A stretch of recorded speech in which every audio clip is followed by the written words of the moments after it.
It's Kdrama FANatics here, and welcome back to my channel.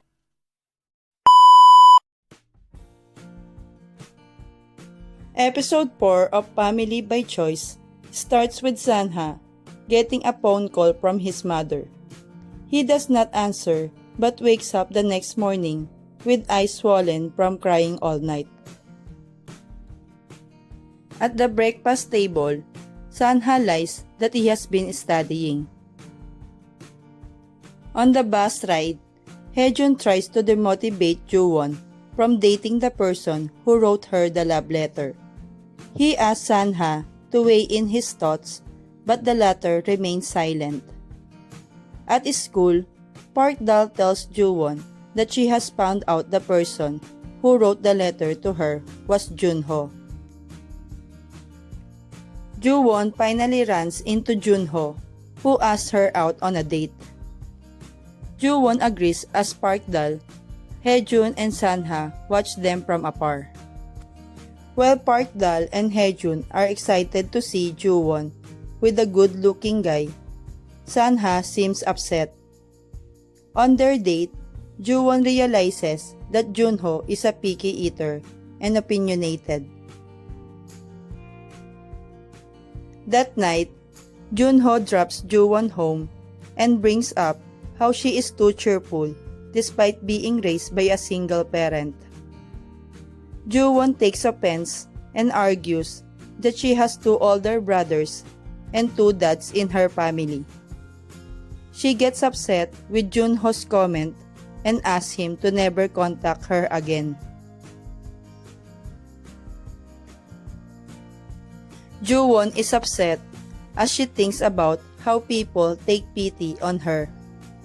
Sanha and Hyun, without knowing how close they have been for years. At dinner, Hyun praises Jung-ho, but Sanha asks the former to wait before deciding for him. Jung-won shows up and reveals she's never going to meet Jung-ho again. The next day, Park Dal is confused about why Jung-won decided to end things with Jung-ho after their first date. Jung-ho apologizes to Jung-won and asks her to give him another chance. The other students cheer as Jung-won asks Jung-ho to keep the things he said to her at the bus stop a secret. Park Dal asks what happened, but Jung-won refuses to say anything. That day, Jung-hee shows up outside the school to meet Sanha. She runs into Sanha, who is walking back out with Jung-won. Jung-hee gets out of her car and asks to talk to Sanha. Sanha asks Jung-won to go home first as he has a chat with his mother. Jung-hee claims that Sanha must be disappointed that she has not been in touch with him for the last decade. Sanha is further agitated when Jung-hee claims that she is here to have her daughter, So-hee, to visit.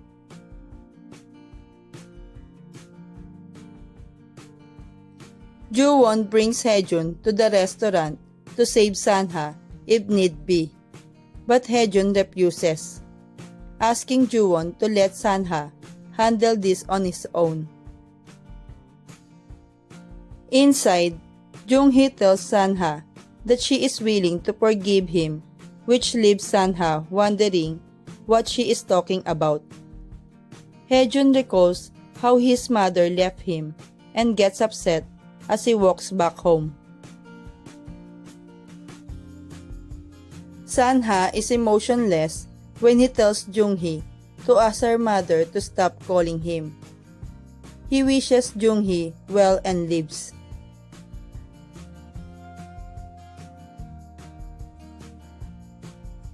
Jung-won tries to check up on Sanha, but he is silent on the walk back home. He ends up walking into moving traffic when Jung-won pulls him back.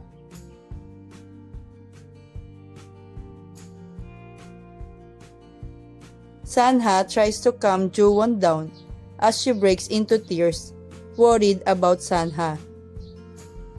Sanha tries to defuse the situation while he takes Jewon to eat some food. At dinner that night, Hyun gets upset when Jewon discusses how Sanha's mom has shown up unannounced. Sanha tries to defuse the situation, but Hyun confronts Sanha and the two argue. Sanha tells Hyun that his mother still blames him for his sister's death and asks Hyun to not be jealous of Jae. Hyun tries to argue that Jae is his mother, but Sanha claims that the world has toxic families and points out how Donggu came with ulterior notices.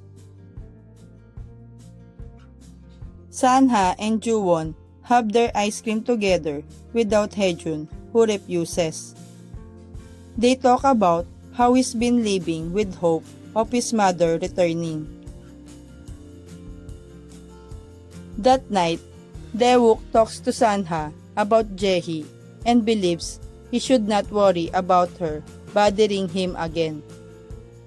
Meanwhile, Jewon tries to convince Hyun to make up and offers him ice cream. In school, Sanha threatens Junho about dating Jewon. Junho mentions how Jewon is cheerful despite not having a mother, and Sanha realizes why Jewon has been so upset lately. In the midst of this, Hyun has a physical altercation with his teammate.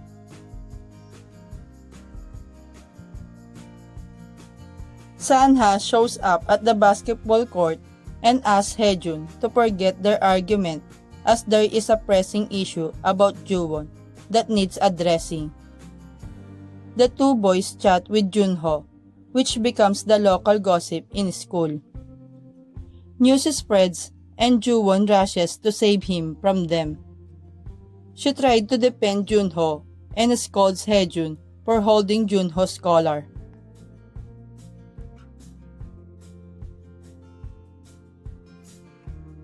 Jewon brushes off the comment, but Hyun threatens Junho to stay away from Jewon no matter what.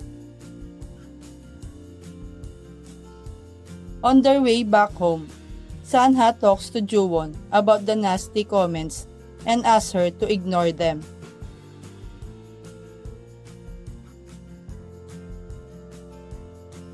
Just then, Jae shows up at Jung-hye's restaurant with his daughter.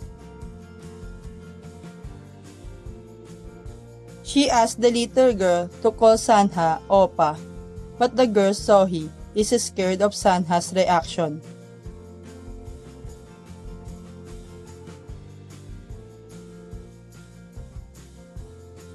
Sanha gets aggressive with his mother and asks Jewon to take the girl outside.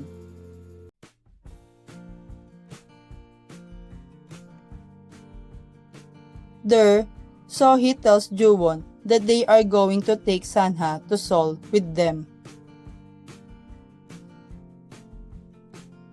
Meanwhile, Sanha warns Jae about trying to mess up his life and asks her to leave.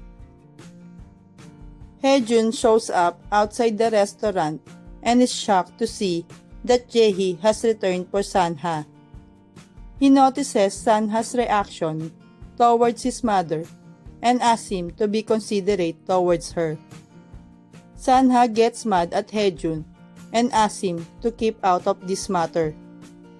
Hyun tries to stop Sanha, but the latter gets upset and states that they are both just boys who were abandoned by their mother.